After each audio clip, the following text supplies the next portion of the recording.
আপনারা জানেন। দোষ কি আমাদের?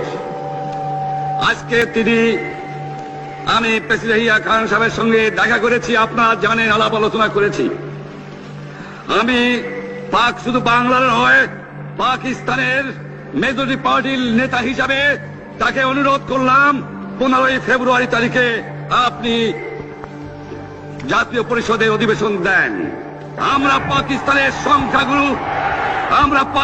সংখ্যাগুরু তবে অনুরোধ করছি, আপনারা আমাদের ভাই, আপনারা দেশকে একেবারে জাহান্নামে ধ্বংস করে দিয়েন না। জীবনে আর কোনদিন আপনাদের মুখ দেখা দেখি হবে না। যদিও আমরা শান্তিপূর্ণভাবে আমাদের ফয়সলা করতে পারি, তাহলে অন্তপক্ষে ভাই ভাই হিসেবে বাস করার সম্ভাবনা আছে। সেই জন্য আপনাদের অনুরোধ করছি, আমার এই দেশে আপনারা মিলিটারি শাসন চালাবার চেষ্টা করবেন না। আরো দেব, এই দেশের মানুষকে মুক্ত করে ছাড়বো ইনশাআল্লাহ।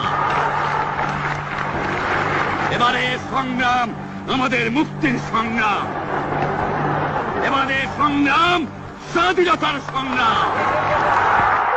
জয় বাংলা, জয় পাকিস্তান।